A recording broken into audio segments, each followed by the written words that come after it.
नमस्कार। आज हम दिल्ली के घने जंगल के बीच छिपी एक अजीब सी जगह की बात कर रहे हैं। मालचा महल। हाँ, मालचा महल चाणक्यपुरी के पास है ये सिर्फ टूटी दीवारें नहीं है, बल्कि एक बहुत ही उलझी हुई दुखद कहानी की गवाह है। बिल्कुल। और हमारे पास जो भी जानकारी हैं, किस्से हैं, उनसे इस जगह और वहां रहने वालों के रहस्य को समझने की कोशिश करते हैं आज। इसकी शुरुआत भी काफी पुरानी है ना? हाँ, बहुत पुरानी। असल में तो ये 14वीं सदी में वो फिरोज शाह तुगलक का शिकारगाह हुआ करता था, शिकार के लिए लॉट जैसा। अच्छा। लेकिन सदियों बाद 1980 के दशक में ये फिर से चर्चा में आया, पर इस बार वजह बिल्कुल अलग थी और कहीं ज्यादा रहस्यमयी। और यहीं से वो कहानी शुरू होती है जिसने इस जगह को हमेशा के लिए बदल दिया।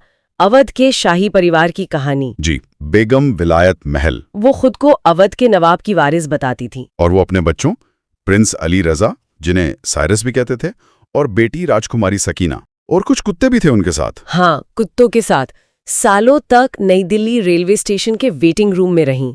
ये अजीब बात है। हाँ, ये उनका एक तरह का प्रोटेस्ट था सरकार के खिलाफ, अपनी जो कथित शाही विरासत थी उसे वापस पाने के लिए। और ये विरोध काफी लंबा चला, शायद सालों तक। हाँ, काफी चर्चा भी हुई थी उस वक्त। तो आखिरकार 1985 में सरकार ने उन्हें रहने के लिए मालचा महल दे दिया। लेकिन जैसा आपने कहा, ये नाम का ही महल था। बिल्कुल। असल में तो एक वीरान टूटा फूटा शिकारगाह, न बिजली न पानी न कोई दरवाजा खिड़की सही सलामत, खंडहर ही था एक तरह से। ये सोचना भी अजीब है कि शहर के बीचों बीच ऐसी जगह क्यों दी गई उन्हें। शायद नजरअंदाज करने का तरीका हो सकता है, या शायद सरकार के पास यही था देने को, कहना मुश्किल है। खैर, जो भी हो, बेगम विलायत महल और उनके बच्चों ने इसी खंडर को अपना घर, अपना किला बना लिया। और क्या किला, सुना है लोहे के भारी गेट लगवाए थे। हाँ, और उन पर लिखा था प्रवेश वर्जित, और सुरक्षा के लिए वो खूंखार शिकारी कुत्ते। और ये भी सुना है कि उनके पास घुसपैठियों को गोली मारने का लाइसेंस भी था। क्या ये सच है? कहा तो यही जाता है, पक्के तौर पर कहना मुश्किल है, पर अफवाहें तो यही थी।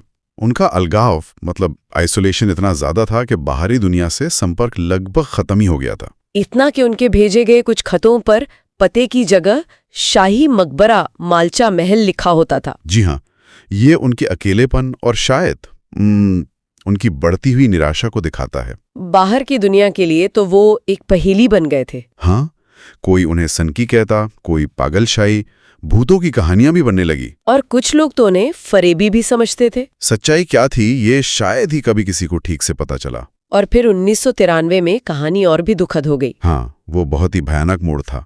खबर आई कि बेगम विलायत महल ने आत्महत्या कर ली है, कहते हैं पिसे हुए हीरे खाकर। पिसे हुए हीरे, ये तो बहुत अजीब है। हाँ, बहुत। और ये भी कहा जाता है कि शाही रिवाज के नाम पर उनके बच्चों ने उनकी लाश को कई दिनों तक एक टेबल पर रखा। क्या? हाँ, और फिर महल के अहाते में ही दफना दिया। ये सब सुनी सुनाई बातें हैं, लेकिन यही कहानियां फैली। ये वाकई रोंगटे खड़े कर देने वाली बात है। इस हादसे के बाद तो प्रिंस साइरस और राजकुमारी सकीना और भी ज्यादा कट गए होंगे दुनिया से। बिल्कुल, उनका अलगाव और गहरा हो गया, और महल के भूतिया होने की अफवाहें भी और तेज हो गईं।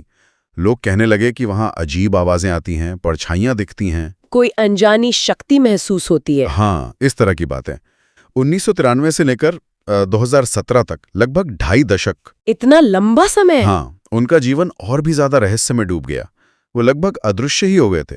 कभी कभार ही कोई उन्हें देखने का दावा करता, और महल तो बस और वीरान और डरावना होता गया। और फिर इस कहानी का अंत भी उतना ही दुखद और अकेला था। हाँ, 2017 में प्रिंस अली रजा यानी साइरस महल के अंदर मृत पाए गए, अकेले। नहीं, कोई अंतिम संस्कार नहीं हुआ, ना ही कोई दावेदार सामने आया। वो उस परिवार के आखिरी सदस्य थे। कहानी वहीं खत्म हो गई। और आज मालचा महल? आज वो पूरी तरह से वीरान है। जंगली बेलों ने ढक लिया है। कहते हैं जंगली कुत्ते भी रहते हैं वहां।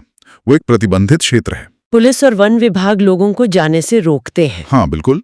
लेकिन फिर भी जो रोमांच के शौकीन हैं या शहरी खोज करता हैं, वो चोरी छुपे जाने की कोशिश करते हैं। और वहां जाकर क्या अनुभव करते हैं? वही अजीब बातें। हाँ, कई लोग आज भी दावा करते हैं कि वहां अजीब आवाजें सुनाई देती हैं या कुछ अनहोनी चीज महसूस होती है। तो ये जगह एक तरह से भारत की उस भूली बिसरी रॉयल्टी का प्रतीक बन गई है। वो शानो शौकत जो अब धूल और खंडहर में खो गई है। हाँ, एक स्याह प्रतीक।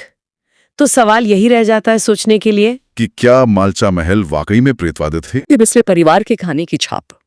ये सोचने वाली बात है। इतिहास, यादें और खंडहर मिलकर कैसी कैसी कहानियां बना देते हैं।